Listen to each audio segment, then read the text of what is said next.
Good morning or good afternoon to who is joining from China. My name is Alessio Petino. I'm the knowledge coordinator of the USME Center in Beijing.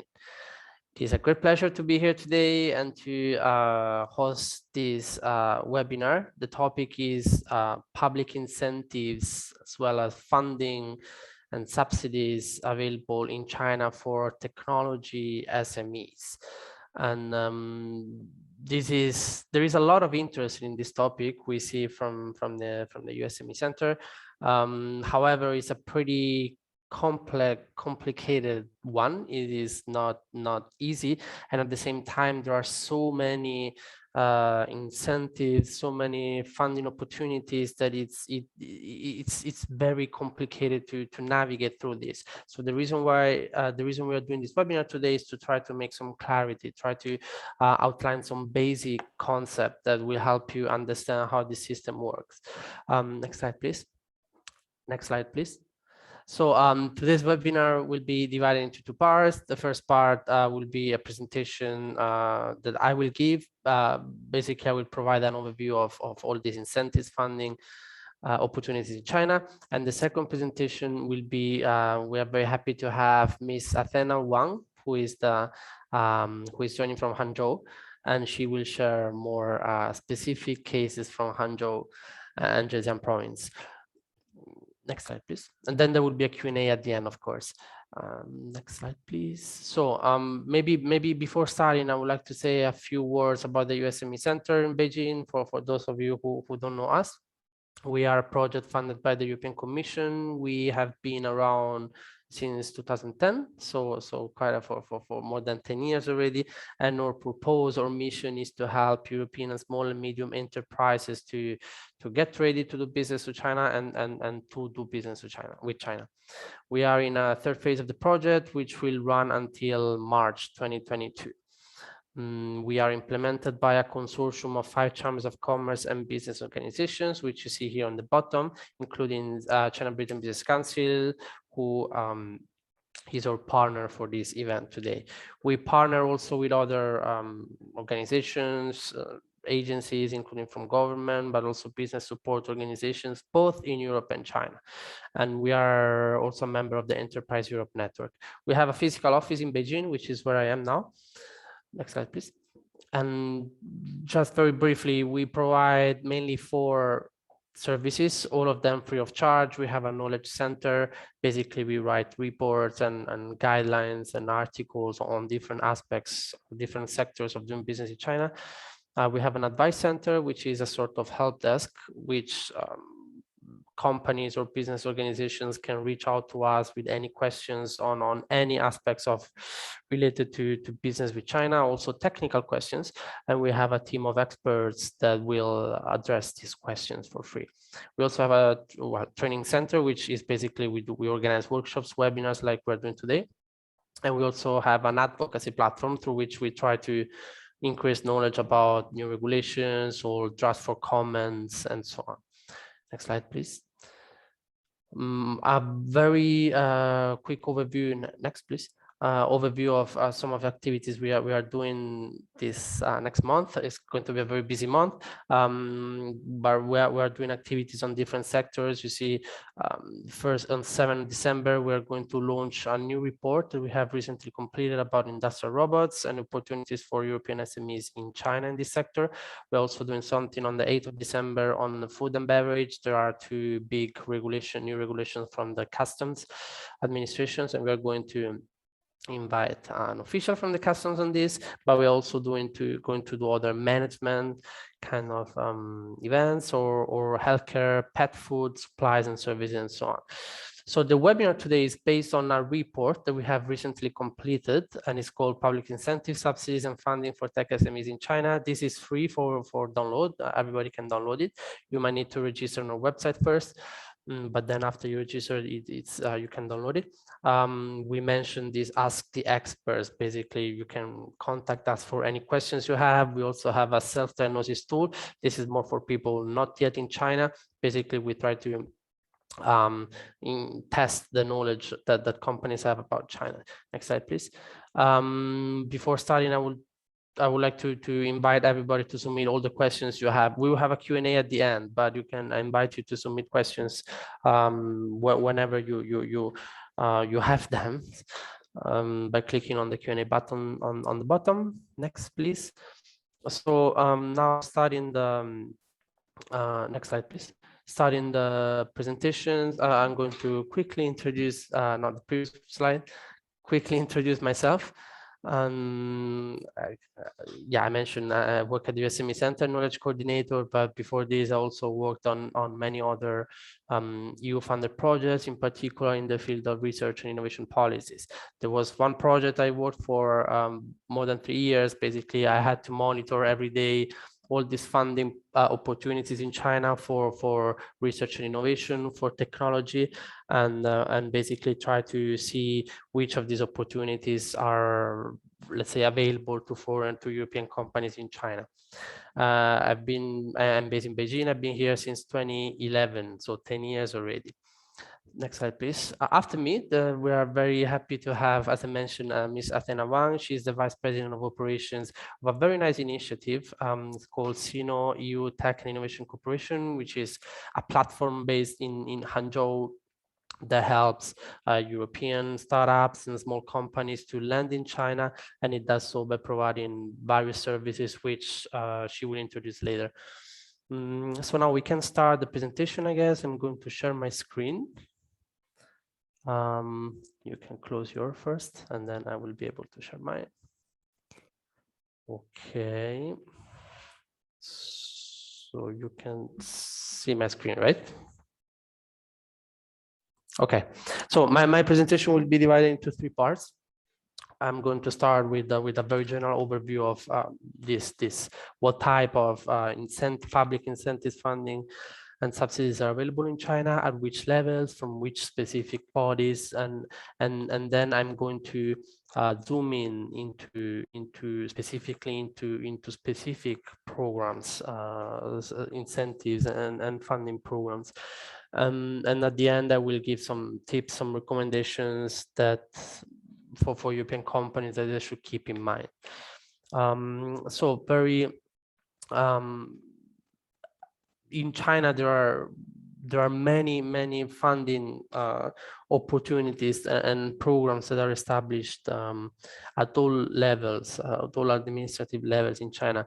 China is one of the countries with the highest R&D spending in the world, of course, due to the high GDP, but also it has a pretty high GDP to R&D expenses to GDP ratio. And among these, government spending occupies a very high percentage, much higher compared to European countries or other countries. So government R&D spending is huge here, and this translates into a lot of public funding opportunities and incentives that are offered at all levels of administrations. And even, of course, starting from, of course, national level, but also going down to province, municipality, and district, and even parks. There are some tech parks, some industry parks that also have their own funding. And even within the same level, even within one same city, there are different departments that might offer different programs. In general, departments of science and technology offer research grants, but also subsidies for research and development expenses, the tech transfer projects, innovation vouchers, and international cooperation projects. I'm going to explain all of this in detail later, so don't worry for now. Then in addition to departments of science and technology, there are departments of industry and information technologies, which are basically the local counterparts of MIT, the Ministry of Industry and Information Technology. And in general, they provide subsidies for what it is called industrial transformation and technology upgrading projects. Again, I will introduce these in detail later, but basically, projects that introduce new equipment, new smart equipment, or that digitalize production lines and so on. So things that make a company smarter or digital or greener. But no matter what, you have to keep in mind that here funding is very closely tied with local and national policies. So if you operate in a sector, if you do some activities that are encouraged in China, then you will have a lot of funding and opportunities that you can try. If you don't operate in any of these sectors, you will hardly find anything public, any public funding for you. Again, there are many programs, as I mentioned, each province, each municipality has its own rules, but in general, of course, you have to be established in the area, in the jurisdiction that offers the program. So for instance, if you're based in Minhang district in Shanghai, you can apply to funding from the Minhang district government and from the Shanghai municipal government. You cannot apply for funding from the Pudong district government, let's say. In general, programs for science and technology departments focus on what is called conditions for innovations.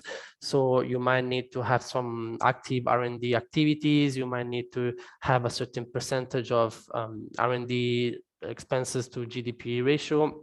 You might have to have a certain number of R&D people, or maybe a percentage of your workforce must have a master's degree or things like that.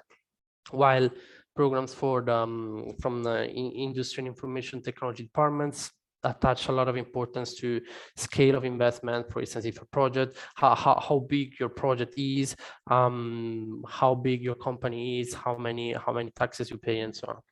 In any case, you will never receive 100% of your project from public funding. This means that you will need to co-fund some of these activities. And what I found in my past assignments is that a lot of these programs are also open to, well, all of these programs are also open to European companies established in China. However, not everybody knows this, or maybe they don't know exactly how open they are or how does it work. At the local level, actually, we have identified a lot of European companies obtaining this money, especially from lower levels and in programs from industry and information technology departments, because we will see later these programs are subsidies on things that you do. For instance, I buy a certain equipment, or I do like I buy new software, or I introduce I digitalize my production line, and then you will get a subsidy. It's very easy. It's basically, you just need to submit some administrative materials and you will get it. And of course, there are many foreign companies in Shanghai, Jiangsu, Zhejiang, Guangdong, and then of course there is a lot of evidence of foreign companies obtaining funding from those areas. And it was very surprising to see that in Beijing, in contrast, is very low. Of course, there is more domestic competition from technology companies, but it was very surprising. And another surprising thing is that these programs tend to have very standardized and transparent procedures. So basically, most of them are published every year around the same time every year. So you can already expect maybe next year when this program will be open. Sometimes, in most cases, they even publish the list of winners of certain grantees or certain or companies that get subsidies. List of names are openly published online, and you can see which companies there are. And based on this, you can also see which programs have higher percentages of foreign companies. So this means that these programs maybe are easier, so you should aim to this.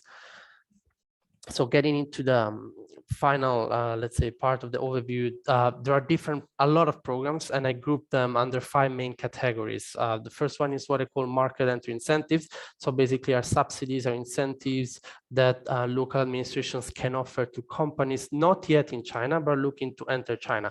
And once you register a company and you begin your operations, then you might get this subsidy, these incentives. And this can come in many forms, cash rewards or rent exceptions and so on. There are also something called status recognitions. So there are certain status, there is some status that the local administrations can recognize companies for many things. And this status, we will see later, are extremely important because they give your company a lot of credibility, a lot of reputation.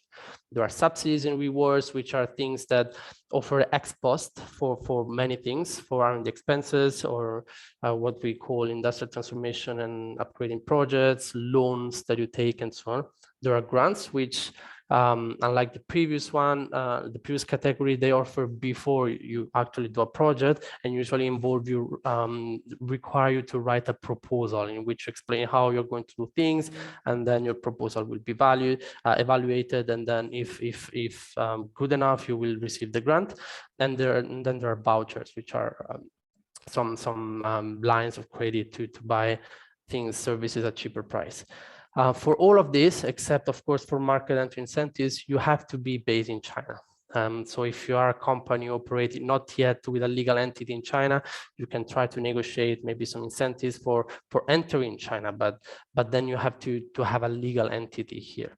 So if you don't have a legal entity here, you can forget about this. There will be one exception, which I will introduce later. So going into this, the key part, the core part of my presentation, we begin with market entry incentives. And I always like to tell people that local administration in China, actually, they compete a lot against each other to attract foreign investment. Usually the number of foreign companies that they attract are considered key KPIs that they have.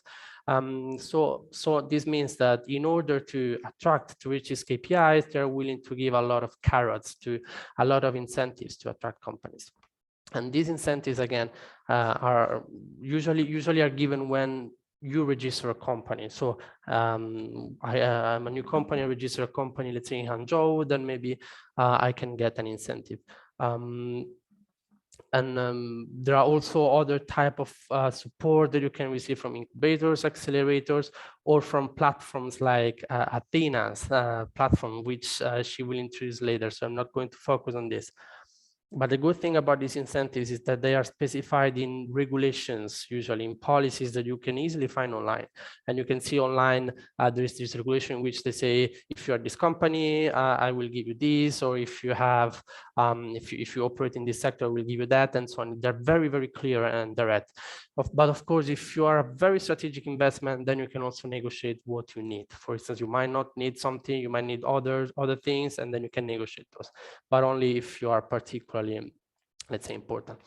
Now, what I'm going to do now, I'm going to show you some screenshots from the report, from the report on this that we have just released on public on this topic, so on the incentives. I'm not going to focus in detail one by one on this.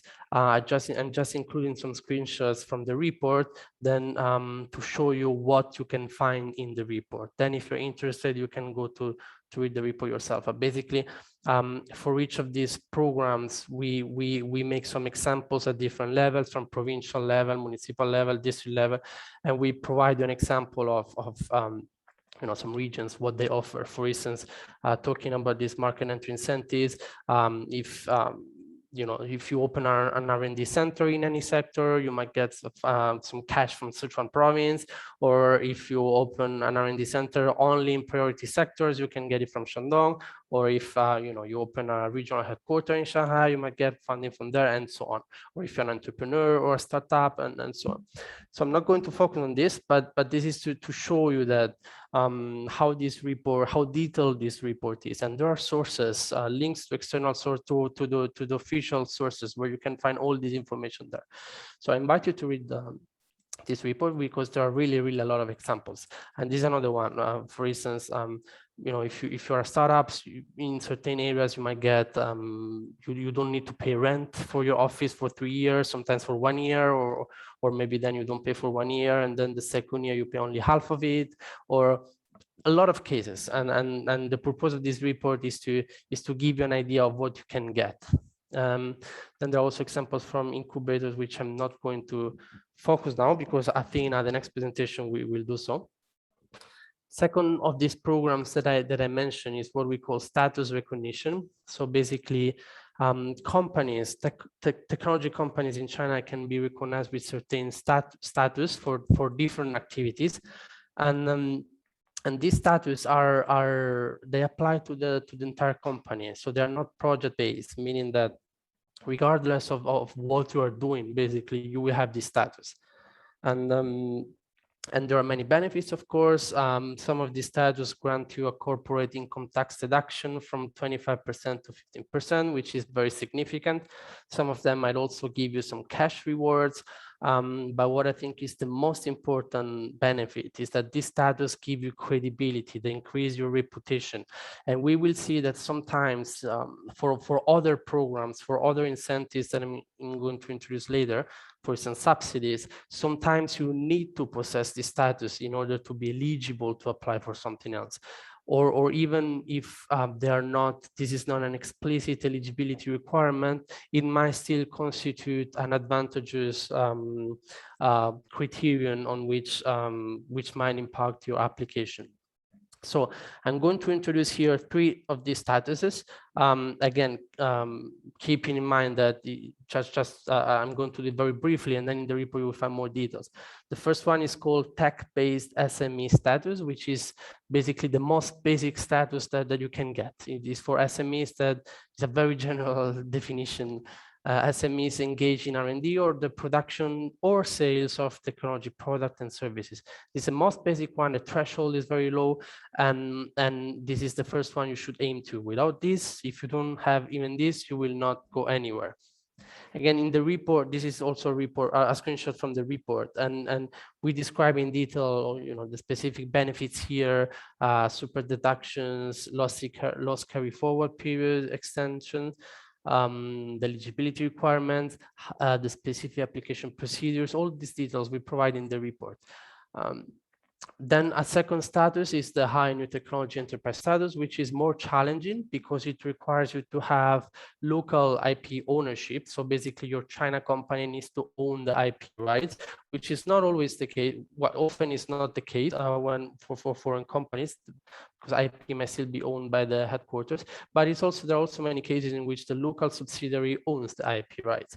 And if you do that, and if you have a lot of R&D activities, you can be eligible to get this status, which gives you a significant corporate income tax deduction.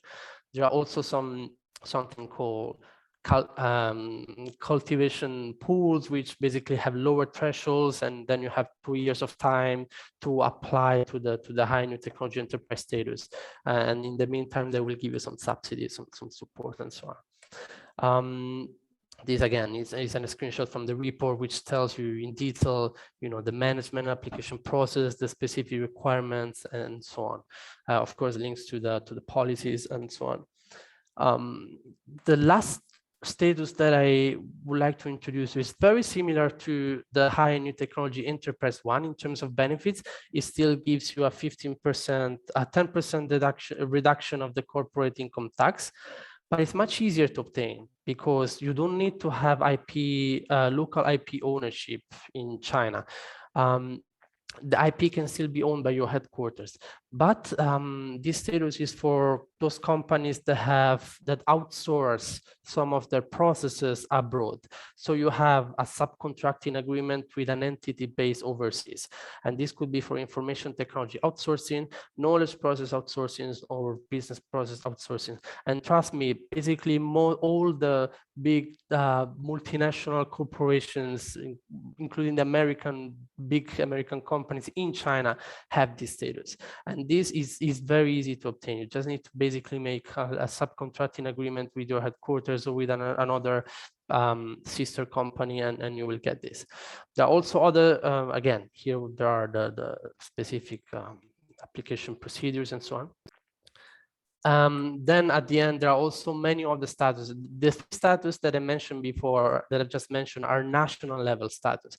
They are managed at the provincial level, but they are national level status. But at the same time, each province has its own versions of all the status. I have listed some examples here, but these are not managed, are not national level ones. So the application procedures, the management framework might be very different from province to province. So going to the third category of these incentives is what is called subsidies and rewards, and this is the most attractive one.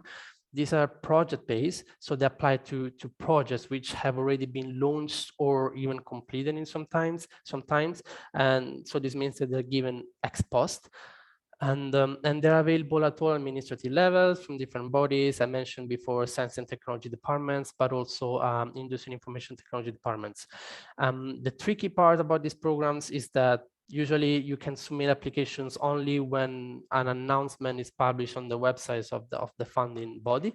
And then usually you have 2 to 4 weeks to prepare to submit all the application requirements. And sometimes you need to go to the tax bureau to get some stamped documents, or you need to provide a lot of paperwork. And you have to do it in a very, very limited amount of time. So it's a bit challenging, but if you know, but I will tell you later that I will, one of the tips that I will give at the end is that these programs are the same every year. Maybe they might change a little bit some of the priorities, but they are the same every year. So if you know when an announcement for a subsidies was published this year and the previous year, then you might know when next year will be published. So you can prepare a little bit in advance. And there are a lot of foreign companies obtaining these subsidies and rewards, and you can find the names very easily online. I'm going to give you some examples here.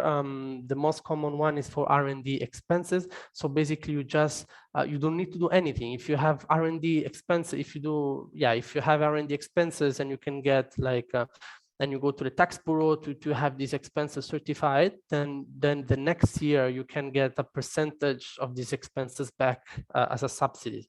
Or maybe not a percentage, you might get a lump sum going depending on according to different brackets, different levels, but in any case, you will get like a subsidy back. And this is very, very easy to get. And basically all cities, all regions in China have it.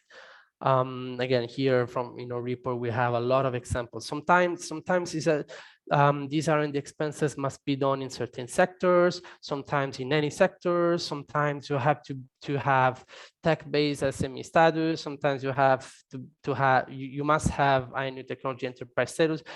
There might be some differences, but these R&D subsidies for R&D expenses are available really everywhere. Second category, which is where the European companies are most active in, is what is called industrial transformation and upgrading projects. So basically, these projects are I mentioned before, if you buy a new machine, if you buy a new software, or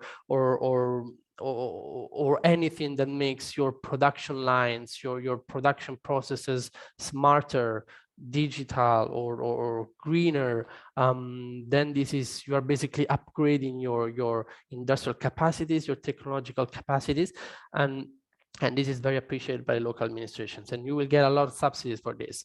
Sometimes it might be priority areas, so it's not like you just need to buy a new machine and you will get a subsidy. No, sometimes maybe this machine needs to be in line with I don't know, automotive sector, or any other sector, or any other priority sector. But there really are a lot of subsidies like this. And here again, we provide some examples, not only at the provincial level, but also municipal and district level.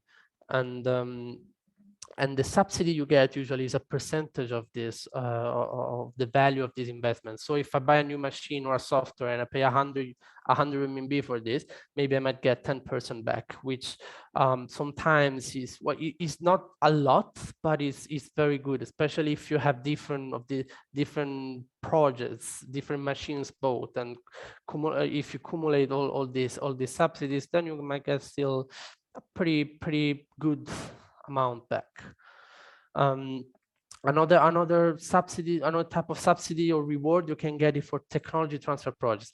Now, when you say technology transfer projects, people might think about stealing technology and things like that. Those which are an issue, which but it's not only that. You can also, if your subsidiary in China is working on a project through a licensing agreement with your headquarters, or if your headquarters,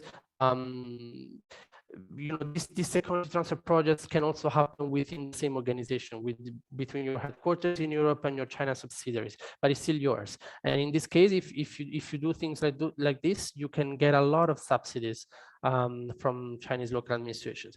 The tricky part, you might not be able to re-export this technology back to Europe, but this is another story. Or even if you do projects, if you do research on development of some research achievements from some universities, Chinese universities, you can also get subsidies. Another one, if you get loans are very difficult to obtain for European SMEs in China. There are extra requirements compared to domestic companies, but some still manage to get loans. And if you get loans for some R&D projects or some research innovation activities, you will probably get some subsidies that will basically reimburse the interest of this loan. So, so if you're able to get loans, this is a very good subsidy you can get. Another type of program is research grants. Basically grants, unlike subsidies and rewards that I've just introduced, these are given after ex post a project is launched. Grants are given before. Sometimes 2 installments, sometimes also after, but the big part is given before you actually launch a project. And this, if you are familiar with the European Research and Innovation Program, like these are like Horizon 2020 or Horizon Europe kind of programs. So there are annual calls published on the websites of science and technology departments, and these calls specify every year which topics, which fields are going to be funded. And then based on this, you have to submit a proposal, a research proposal, in which you describe the methodology and the way you're going to achieve the results. And then the proposal will be evaluated, and if it's good, they will give you the grant. The requirements to apply for these grants are again very different from region to region, but in general, you don't apply alone. You have to be in a consortium, usually featuring not only companies, but also universities or research institutes or laboratories and so on. And usually grants only cover 1/3 or half of the project. So you need co-financing. And there are different, there might be different requirements in terms of some provinces, some regions might require you to have certain R&D to revenue ratio. Sometimes you have to have a big workforce and so on. But in general, foreign companies are not really active in these types of programs because it's a very time-consuming process. You need to prepare proposals. There are also some pretty tough IP rules that govern these government-funded projects. Basically, if you get a government grant, you have to you cannot move the IP generated to Europe. You have to develop it in China. It needs to remain here.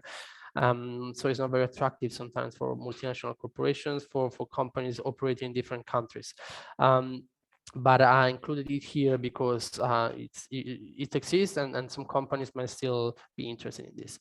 And also because one specific category of research grants is specifically directed for international cooperation projects. So basically you have, in this type of projects, you have 2 sides. You have a Chinese partner, and then you have a foreign partner. And basically in this case, you don't need to be present in China. Even if if you're only in Europe, you don't have a legal entity in China, you find a Chinese partner, you partner up with a Chinese partner, and the Chinese partner submits the application to the local administration where they are, and they can get this grant. And then you can do the project together with the Chinese partner. Of course, sometimes the foreign partner also has some funding opportunities from its own government. There are some co-funding mechanisms sometimes between different countries, but in general, these are much easier to access, and you don't need to be here on the ground. Or maybe even if you're here on the ground, your headquarters in Europe can join, and then maybe the daily operations, the daily management activities of the project are delegated to you, to the Chinese subsidiary, but it's not mandatory. You don't. Also, European headquarters can do this. And in the report, we provide examples of these international cooperation programs. There's, again, each region might have different programs. Sometimes these international cooperation programs must be between companies only, sometimes must be between universities only, sometimes between universities and companies, sometimes with any country, sometimes with Belt and Road countries, sometimes with other specific countries. So it depends. There are differences, but all the bigger provinces and cities, they all have these programs. And you see here there are examples from Guangdong, Jiangsu, Nanjing, Shanghai, but also Zhejiang has a lot. So these are very, very interesting. last type of programs that I want to introduce are not very, let's say, very big. They're called vouchers. These are also active. They're also present in many European countries.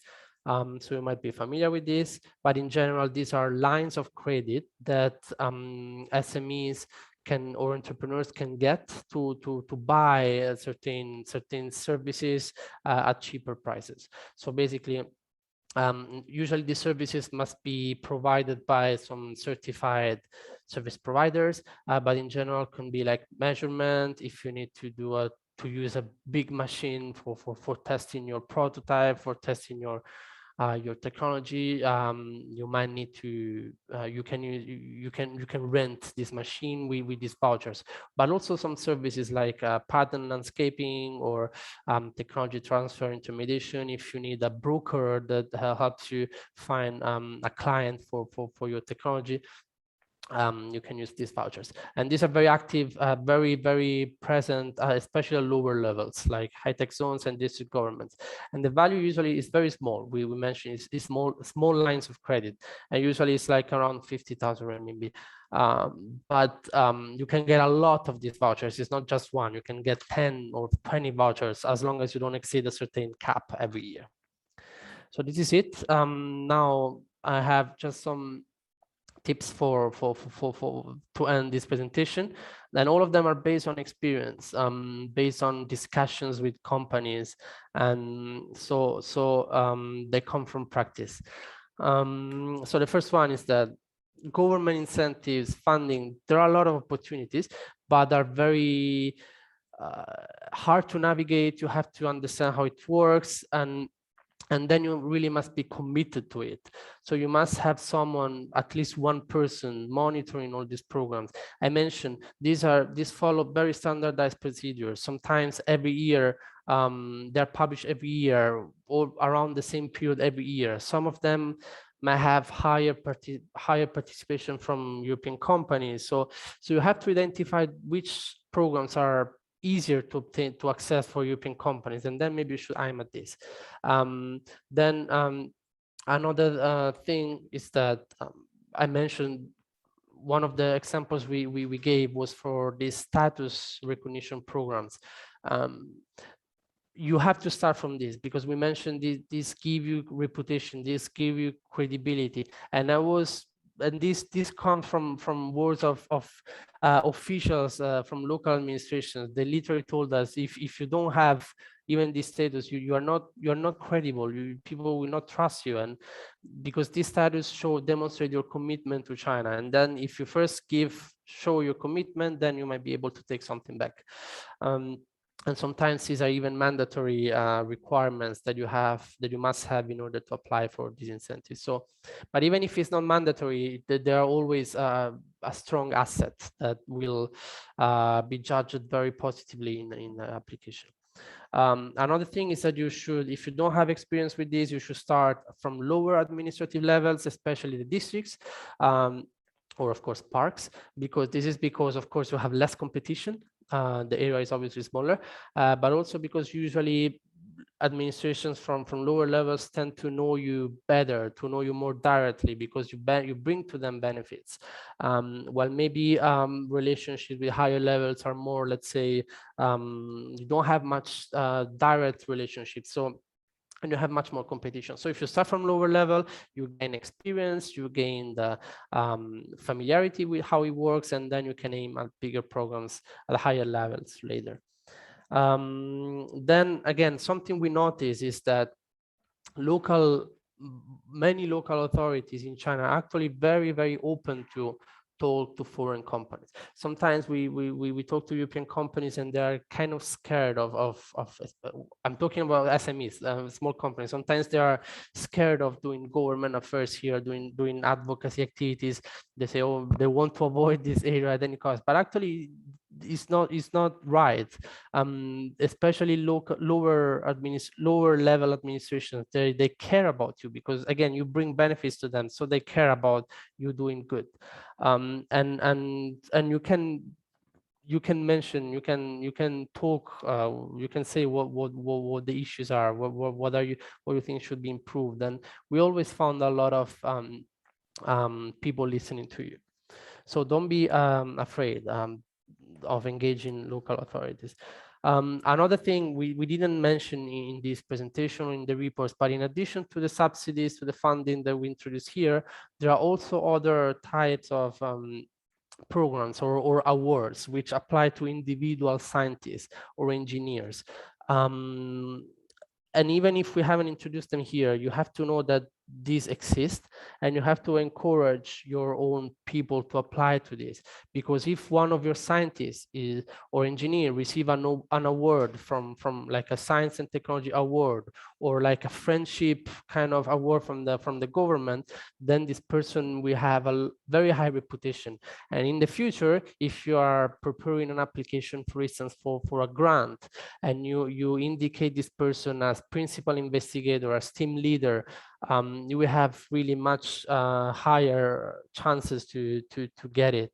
You are really a talent, and these talent programs, these awards, really demonstrate that you are a talent. So always encourage this, even if it's going to take some of their time. Encourage people to write on peer-reviewed journals and to contribute to science activities. This is really will be really seen in a very positive way. Very last, and then I'll give the floor to the next presentation. This is, we mentioned there are so many funding programs, so many subsidies. It's very difficult sometimes to understand even from where you should start. And even if you try, you might be rejected. This is very normal, and you need experience, especially if you're a small company. You don't have big budgets, you don't have a lot of people, you're not a multinational corporation with all the resources that they have. It's fine that you get rejected, and you will learn next time you will do better, and at some point eventually you will get it, and then you will gain the experience and the familiarity with the system, and then you can go farther in the future. So don't give up if the first time it doesn't go well. I think, yeah, this ends my presentation. Of course, again, we in the report, I will really invite you to download this report, because there are a lot of cases, a lot of examples, and if you have questions on any of these, or maybe if you're curious to know which programs are available maybe to European SMEs in a particular region, you can contact us, and then we will make this research for you for free, and then we will tell you. Now, speaking of examples, mine was a very general introduction. How can I do this? Yes. Mine was a very general introduction. Now in the next presentation, we are going to introduce some specific cases from Hangzhou and Zhejiang, and from Athena and her platform, CETIC. They are a great example of what kind of support, especially SMEs and startups, can get when landing in China. So of course, if in the meantime there are questions, please write them in the chat, and we will answer them later. So now, Athena, the floor is yours, and thank you again for being here today, for agreeing to do this. Sure. Thank you, Anissa. Very informative sharing. The content are very helpful. And it's also very important that you give some sincere advices to European SMEs, which I think clear some of their probably misunderstanding.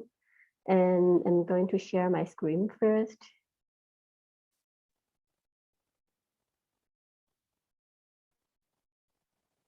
Yeah, please let me know if you can see it, my screen.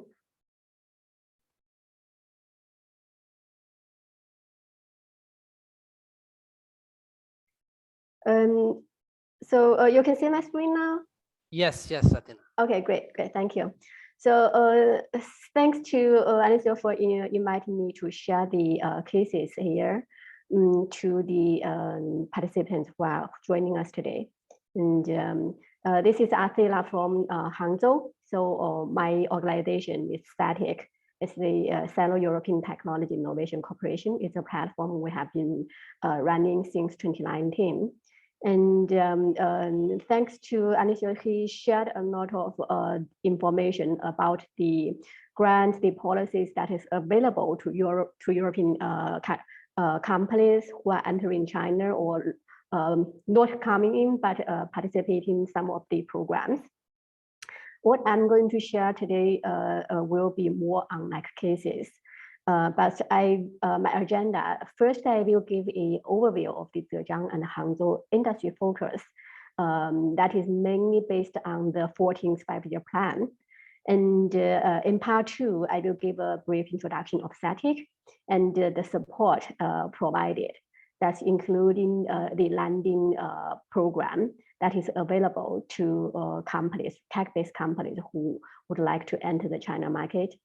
And I will also give some like case studies in part three and a very quick walkthrough of activities we do for the companies.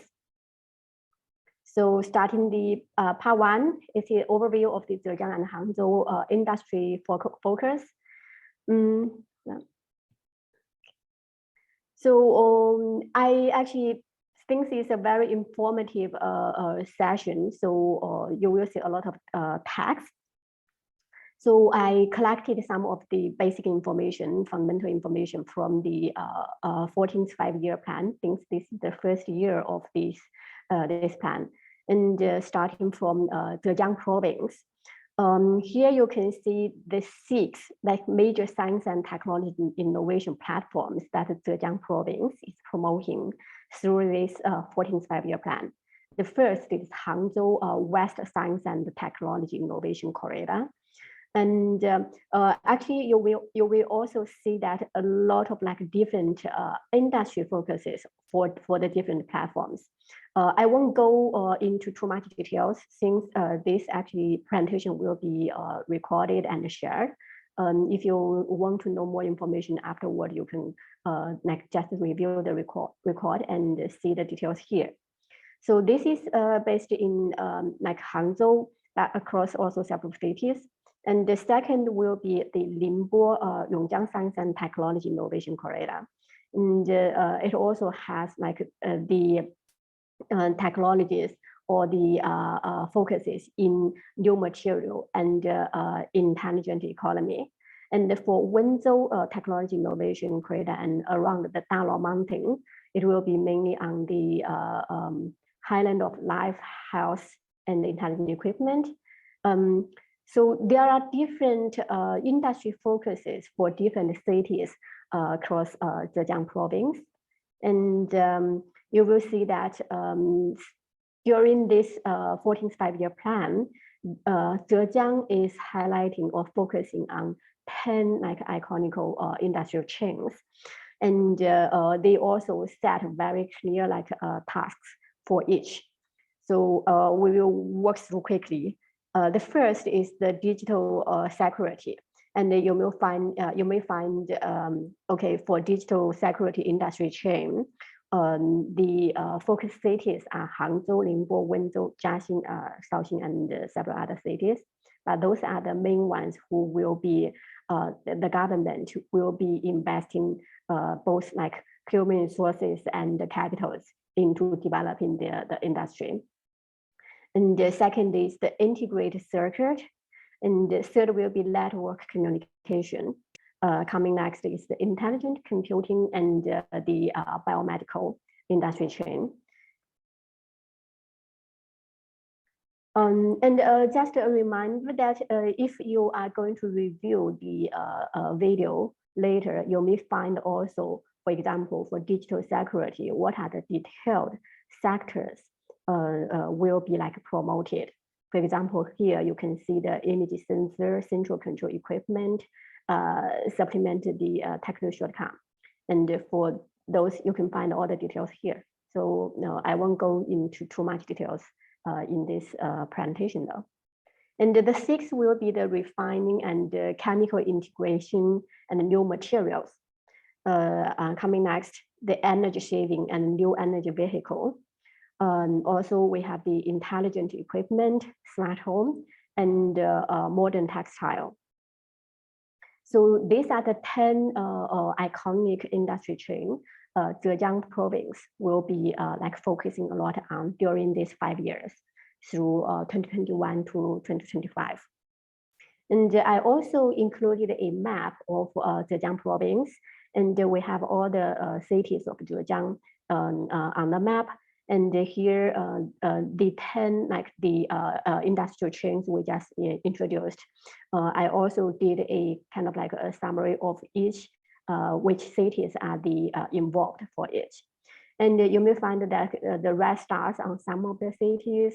So this is like Hangzhou is where SATIC is my organization based in.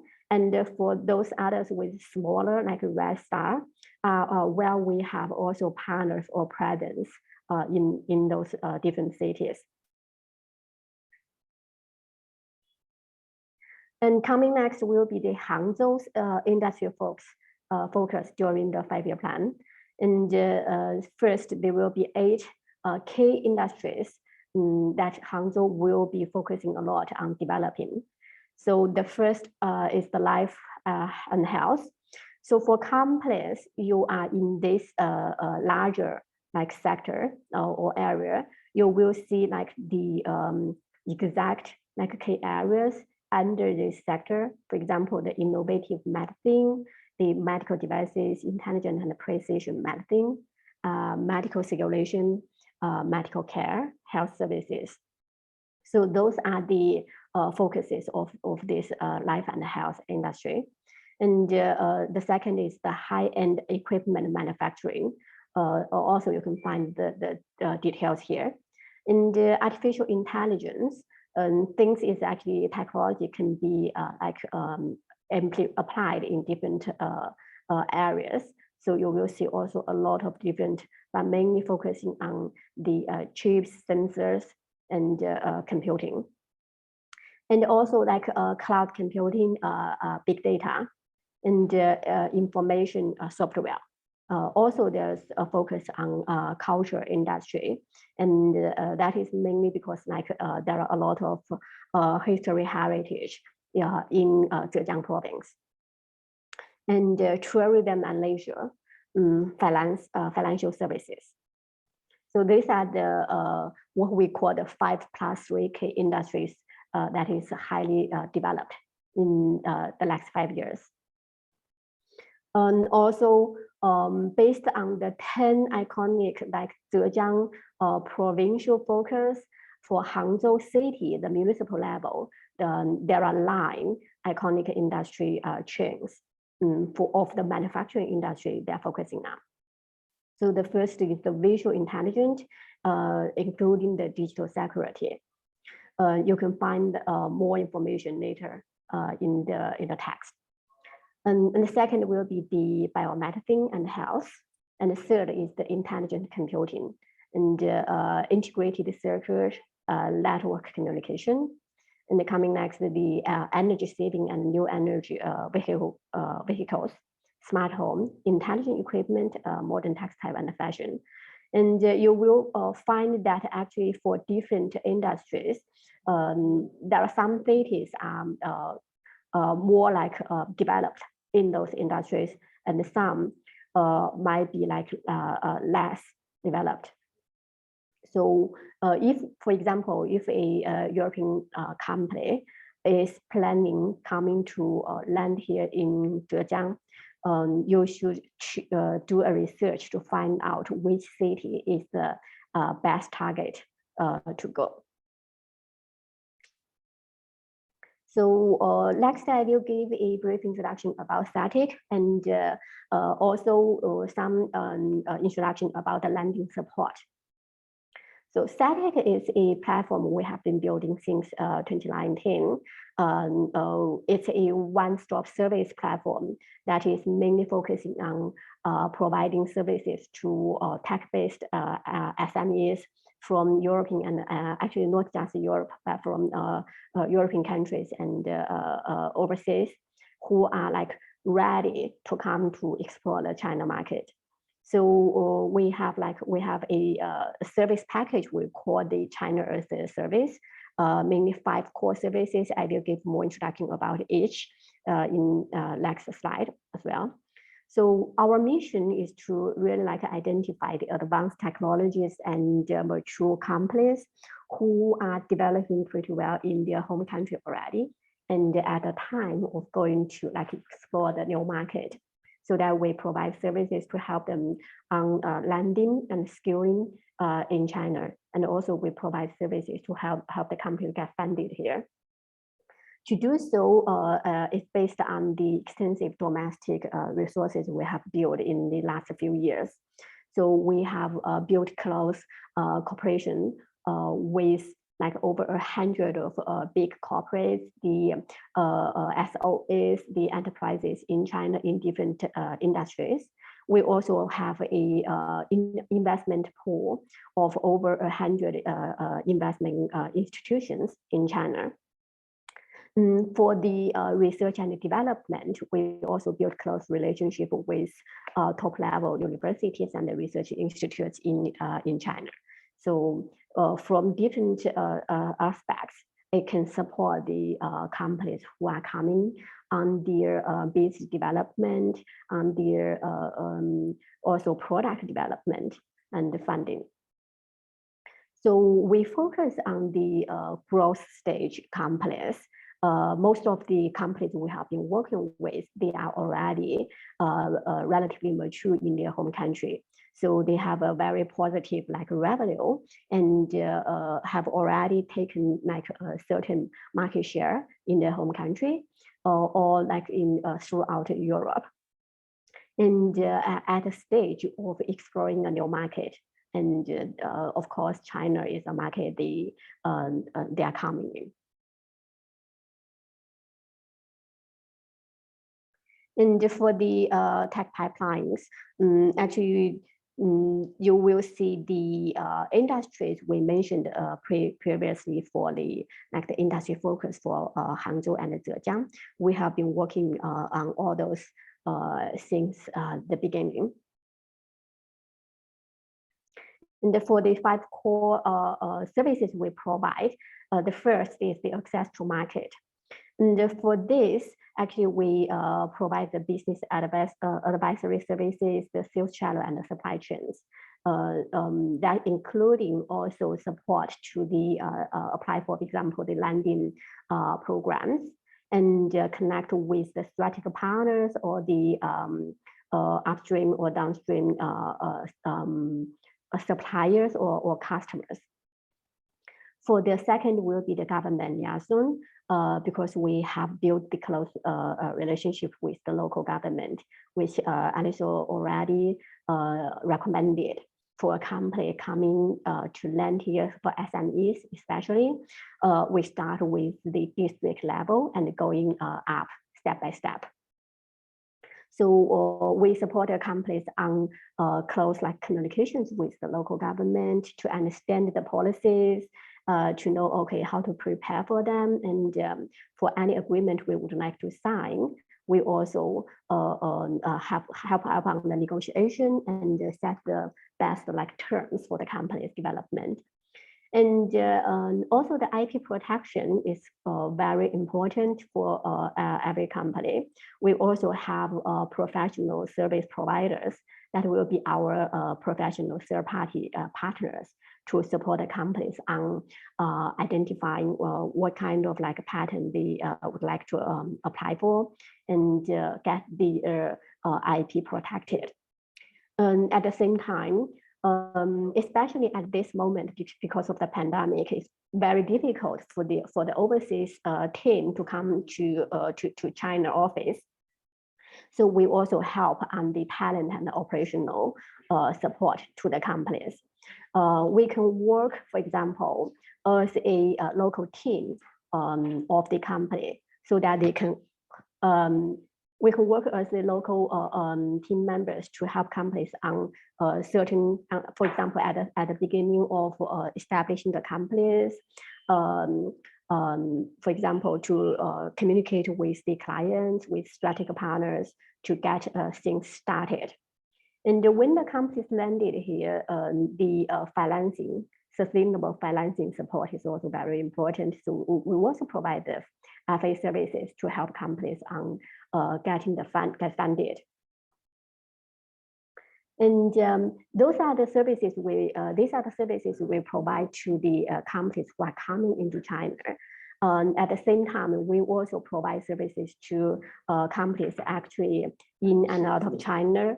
That is will be the enterprise services. And the actually methodology will be connecting the overseas resources with the Chinese companies' resources here. So first, you will find the corporate innovation services. And we have, I will share some of the cases in later slides as well. You will find we can assess or collect the leads, technical leads from the enterprises. And what we do is we analyze them and we actually do the scouting from overseas countries to find the best solutions to what they are looking for. And we also support companies on the project due diligence, but that will always be carried out by a professional third party. And for the project audit, for the project negotiations, and also project optimization, we work hand in hand with the companies on like the communications. Also for the online offline services, there will be like big data related, also for the market promotions like digital media and business integration. And we also host different kind of like events, including summits, forums, workshops for like communications. For IT service platform, as we mentioned, it's very important to get the patents protected and correctly in China. So we have the first third party like service providers, but we also have a partner who is what we call the commercializing the IP properties. And as you remember that Aniso actually mentioned the lending programs that is supporting the companies at the first beginning. This is one of the example here. SATIC, we are based in the Gongsu district of Hangzhou. So I'm giving an example of the Gongsu's local policy, the district policy, what we call the canal email policy here. And you will find it's really a whole package lending support for companies who are coming at the first beginning. First of all, there will be like a zero equity funding, that is the grant given to the companies. As Aniso already explained, for grant, really it's like giving to the companies upfront, about in tranches.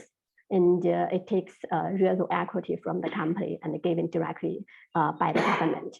And for the funding, the grant will be between like ranges from 1 to 15 million Chinese yuan. And the government also provide like lease subsidies for up to 1,500 square meters for 3 years. And also for companies who landed here under the policy support, they are eligible for applying for the bank loans. And the government will give the interest subsidy for the basic interest for up to 2 years, like in total up to 15 million as well.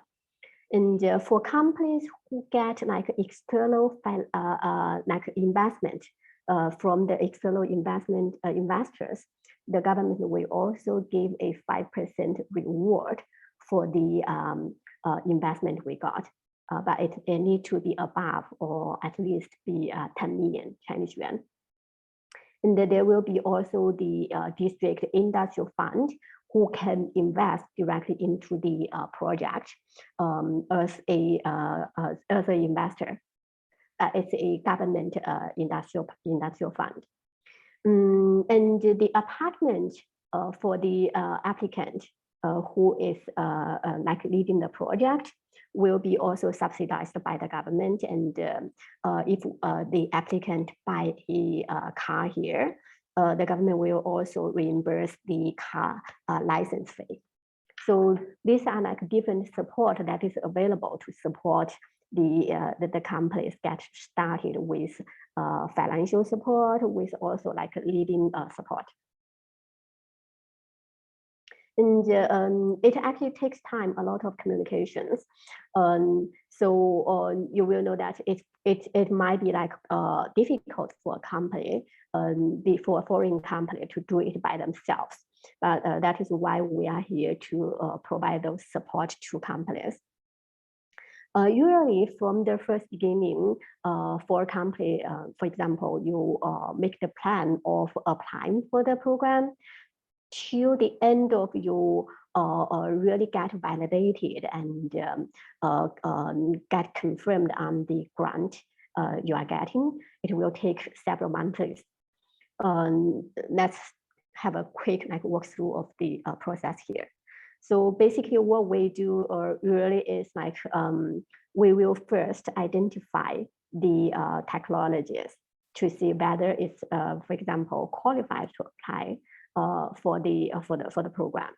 And after that, we have a lot of communications on preparing the materials. Also, we can set up the companies already if we are determined to land here, or we can set up a company, the registration at a later stage. That both works depending on basically the determination of the company.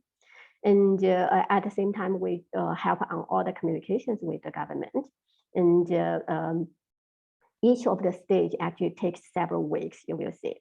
And when it's the time for validation, we also help on, for example, if you don't have a Chinese team member on your team, we will support as the interpreter during the validation to explain to the judges on the whole project.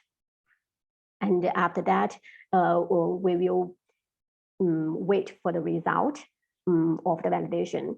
And once it will take several weeks for them to actually confirm back the exact fund we are getting. And after that, we will support on the agreement negotiation with the government to settle down the landing agreement. And the goal is basically to get the best support for the company in terms of the funding, in terms of the office spaces we need. And after that, it will be for the company to start. For example, if we want to register company at a later stage, now is the time that we start the company registration, and we go forward on the business development. And those are the process of applying for the grant. But throughout the whole process, we have a specific team will be supporting the project on everything, including understanding the policy, preparing for the material, rehearsal for the validation, and all the communications. At the same time, we don't just wait, we don't just prepare for the policy. We also support on actually identifying the strategic partners for the companies. That could be our potential, for example, clients, but also could be our partners who can work together on sales channels, or for healthcare companies. We also need partners for clinical trials, different things. And this landing support will be actually the first step for the companies to be supported, so that we have funding and office spaces ready when we are operating in China. And after we have been operating in China for a certain time, usually it's after a year, we can apply for other different level of the policies. For example, the growing SMEs, we have the Young Eagle Plan or the Sunrise Plan. Normally, we can apply for this after a year. And also, for companies who really have advanced or special core technology and achieved a certain amount of revenue, we can also apply for the SciTech innovation policy. Those are actually the different status Anisha mentioned in his presentation. Also, there are like a big tree plan and a small giant plan for the mature enterprises. And for the listed companies, there will be also like a Phoenix plan. So for companies at different stage throughout the whole, like the way when you are growing up, there are different policies will be available for you to support. And we can always help you at the right time to apply for the right policy. And we have like the what we call the ecosystem, that's the resources I mentioned at the first beginning. So you can see that are like 4 aspects. The first will be the industrial resources, including the state-run or listed companies in China. We have a pool of over 100 of the big corporates and SOEs, the state-owned enterprises or listed companies in China in different industry. And also a pool of the investment institutes. Those are the investors we can approach for companies who landed here and need a fundraising. And for research and like academic, we have the connection with the top level universities in China, which we can work with.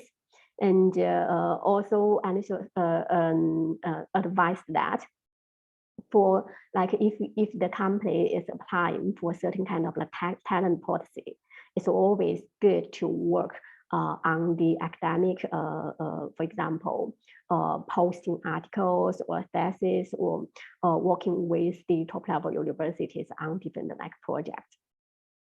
Also for the service agencies who are in different areas who can support the companies on different things. Either the market consulting, company registration, or taxing, or accounting, or legal, from different aspects.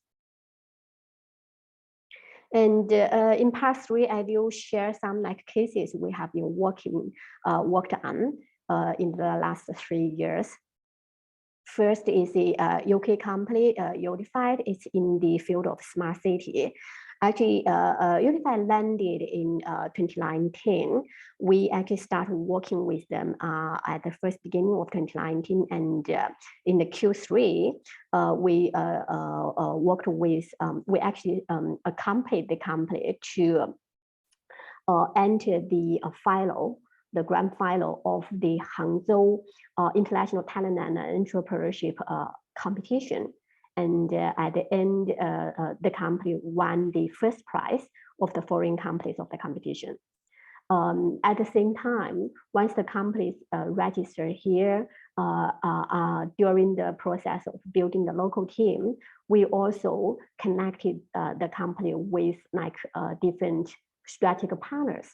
And this is actually a event hosted by the CBBI for the UK companies to actually work into the strategic partners in China. And this is the Israel company focusing on the medical waste. They manufacture the devices you can see here, the equipment here. And the company landed here in the early 2020. And we actually also connect them with different strategic partners. And this is the picture shows on the process during the preparing for the rehearsal actually of the validation. And this is the company HKG from actually the applicant or the company's CEO is a scientist from Canada. And they already established the HQ in Hong Kong back to 2016. And in 2020, we also landed a company here in Hangzhou in our park. And we get funded by the government for 10 million Chinese yuan. And it's focusing on cancer early stage detection or prediction. And what we helped the company on also from the first beginning, in the communication with the leaders from the government department. And throughout the whole process of all the communications. And at this moment, we are working on talking with the strategic partners for their sales development, which I will also share in next slide. In the last 3 slides, maybe sorry to interrupt, Tena. Maybe I would invite you to kindly start to wrap it up, so we have some time for questions. Okay. Thank you. So I will give a very quick walkthrough of the mechanism we are working with strategic partners. So I listed 3 kinds of different strategic partners here. First, this is a leading research institute in China, and they are focusing on actually really core technologies development. So because they are a research institute, we have been working with them on different kind of projects.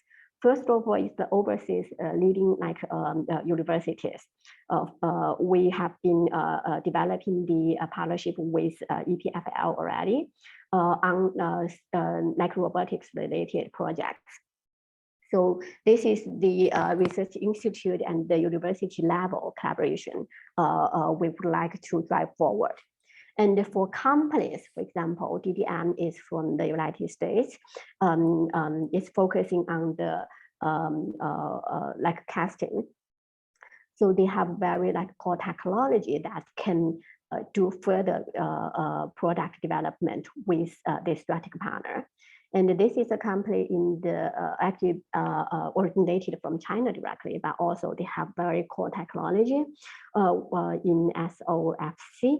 So they can also work together on the further development. And the second kind of strategic partner is the big enterprise who has a certain very specific technology or product requirement that we help them on identifying the solutions or the potential partners out of China. Then the 2 companies can work together on further both the China market development for the overseas company and leveraging the, for example, the European. This is a company from Italy and this is a company from Belgium. So from the European companies leveraging their sales channels outside of China to help further develop the sales of the Chinese enterprise in the European market.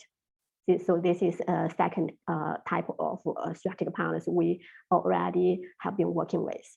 And the third will be for the sales channels for the companies entering into China. So Wonders Data is the 100% hosted company by the Wonders Information. They are focusing on the data management and data analysis in the healthcare area. So for companies we are working on, we are bringing in, we are landing in China. Wonders Data can support on their sales channel development and also for example, clinical trials, for clinical experts, those resources can be available through Wonders Data. These are the 3 types of the strategic partners we develop for the companies to support them on different kind of development. And a very quick walkthrough for activities. So these are the bilateral exchange that is actually the national level. We are not the hosters, but we are the supporting the units. In the international connections, we have actually also here. And also other different government department, the consulates, the embassies. And we also host international summit. For example, this is the one we hosted in July. It's an international summit on digital therapeutics. We have over 250 participants participated with the investors and industrial experts. Also, these are some like showcase of the government, local government liaison meetings, and also meetings with different strategic partners. And these are the activities that happened in the park where we are located now. So this is all that we are going. I'm sharing today. You can find me through either email or WeChat if you have further questions. Thank you, Athena. And of course, you can also reach out to us if you want to get in touch with Athena. We will be very happy to connect. I would like to make a couple of comments. I think this presentation was very useful because it really gives you an idea of how organizations, platforms like CETIX help provide this kind of all-round way of support to companies that want to land here. And this is not only for startups. I think I like to say that even bigger companies, when they come to China, they are startups, even if they are well established abroad, but they come to China, they are startups because they have to build basically everything from scratch, well, in most cases at least. So and this really gives you an idea of how, let's say, like an easy kind of way to enter China. So it's very useful to have this example from you, Athena, and thank you for that. Another small comment I have, I saw one slide you mentioned about this young eagle plant, sunrise plant, small giant plant, this kind of stuff. These are what I was referring to in my presentation as status, a different status that you can get, and these are local level status. So for instance, you will find this in Hangzhou, in Zhejiang, but you will not find them in Jiangsu or I don't know, Shanxi province. You will find maybe a golden eagle instead of young eagle or something like that. But you have to know that basically everywhere you go, there will be something that you can apply, some status that will apply to your organization and which will facilitate your activities in the future. So so yeah, I have one question for you, and then there is also another question from the Q&A box. And of course, if in the meantime there are other questions, please write them in the chat. My question for you, because we have talked about applications that for funding that you help, that you have to submit to receive grants and things. So from your experience, what are the things that usually can go wrong, or maybe those things that really make a difference in having a successful application, rather than so things that increase your chance of getting the funding, and which things you should avoid? Yeah, so what is very important is actually we help the companies on, like, when we are preparing the material, there are several focuses which are actually highly valued by the judges during the validation. First is the technical background of the company, whether we have a certain core technology or some unique selling points of our technology. That is something is not like everyone can do in China already. So this is the first, and I would say most important. And the second will be the team. Whether we have a comprehensive team who can really run the company as a company. Yeah. That means if it's really very early stage that we don't even have a comprehensive team who can take up different roles and responsibilities, it will be very difficult for us to get funded, at least not for this kind of big amount. And the third will be the market potential. We need to have a understanding about whether we have a market in China. Or for example, there might be technologies who are also really good technology, advanced technology, but probably it's too early to really put into the market. If it needs, for example, another 5 or 10 years development, then it's at least too long for the government for this kind of grant. So there will be probably other grants, or for example, you mentioned the bilateral programs the companies should apply. And another thing will be, because we are working with growth stage companies, whether they have a, for example, positive revenue, or whether they already been invested by external investors in their home country. So those are the several things the judges will really check during the validation. And if we are all positive in those, it helps us on getting funded successfully. Thank you, Athena. And another comment that I have, because at the beginning you mentioned core technologies or IPs or teams working on this. And this is exactly what I was referring to in my presentation as conditions for innovation.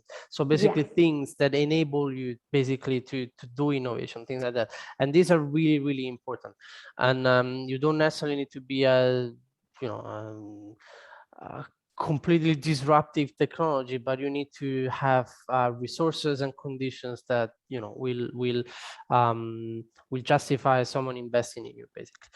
So thank you for this, Athena. There is one question in the chat. I guess this question is for Athena.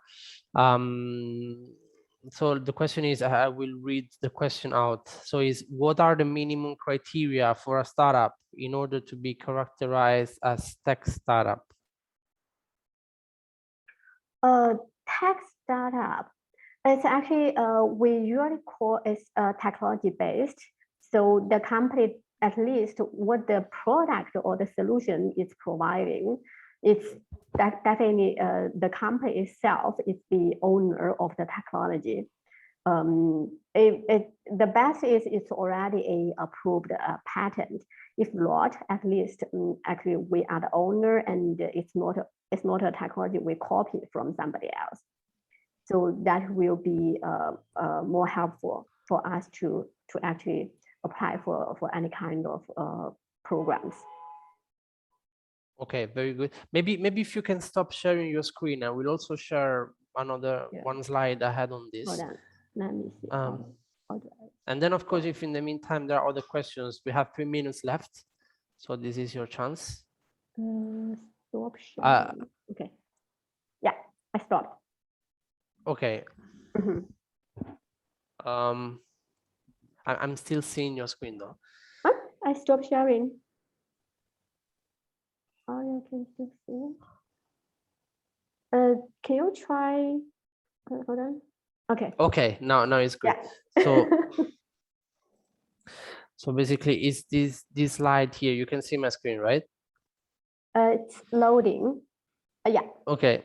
So if this is what the question was referring to, a tech-based SME, we see here are the requirements, and it's not big requirements. It's a very low threshold. Basically, you have to be, of course, you have to be registered in China, and you have to operate in sectors which are not those prohibited. You have to be small. You have to be small in size. And then you have to exceed a certain score in a self-assessment that you can do based on a table that you can download from the internet. And these indicators, as Athena mentioned, involves like having your own technology and not having basically not copying others and things like that, personal size of staff. So but it's really, you can download the table from the internet and from the website, I think, of MOST, the Ministry of Science and Technology, but you can find it very easily online, and you can see these indicators are very, very easy to reach. And so this is again, I stress it again, this is the first thing that European companies should aim at. So I hope this answers the question. If not, please let us know. And if there are no other questions, maybe I will wait a few seconds more.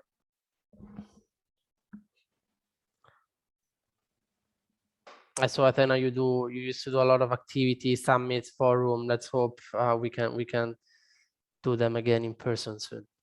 Yeah, definitely. Actually, about the event I just mentioned, we also been planning like a very industry focused, like the matchmaking between the company and the investors. So what we are planning, if possible, in December before the Christmas, it might be too tight because of the upcoming like holiday. But if it can happen, it will be focusing on healthcare. And we are going to bring in like companies from the European countries to talk directly with the investors here. And we of course welcome also European, like the USME Center to work together. And we will be very happy to contribute. Just let us know and we will promote this initiative. There is another question in the Q&A, and then I think we can call it a day. So how should wholly foreign-owned enterprises based in Hangzhou proceed to contract, manufacture an innovative consumer goods and reduce the risk of IP theft? It's a tough question, I think. Company based in Hangzhou. You can read the question in the Q&A box. Interesting. I didn't see it. Hold on. Okay. How should a workforce based in Hangzhou proceed to contract manufacture innovative consumer goods and reduce? I would say it's very important to work with a patent IP company. It's kind of like a law firm, but they are focusing on patents, either applying for the patent or for the patent-related laws. And it's Sebastian. Sebastian, if you need help on this, you can connect with me directly, and I can connect you with the law firm or with the patent company, that they can help.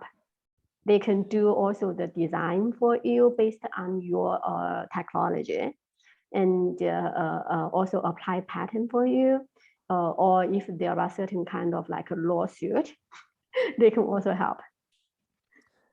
Thank you, Athena. I would also like to take this occasion. Of course, Athena knows everybody in Hangzhou and people operating there. You have to go through Athena.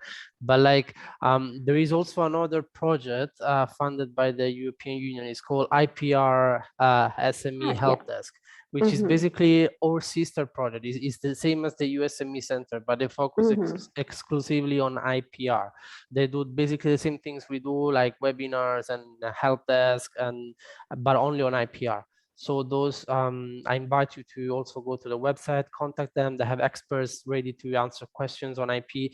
But IP is very, very, very important, and you have to solve it, have a clear, you have to know very well what you should do before you actually go to China. And yeah, so it's good that you are aware of this. And again, please visit the help desk or reach out to Athena or to us, or we will be very happy to support.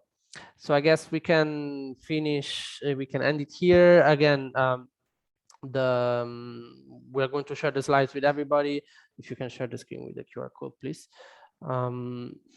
Yes, we are going to share the slides after this, and we're also going to upload the recording of this webinar on YouTube. And then that's it, I guess. I thank you all for your attention, and again, reach out to us or to Athena anytime. Thank you, Athena. Thank you, Anissa. Thank you for all the participants. So feel free to reach out to us if you would like to have a further communication. Great, thank you. Thank you. Bye. Bye. Have a great weekend. Have a good weekend. Yeah, enjoy the too. weekend. Bye.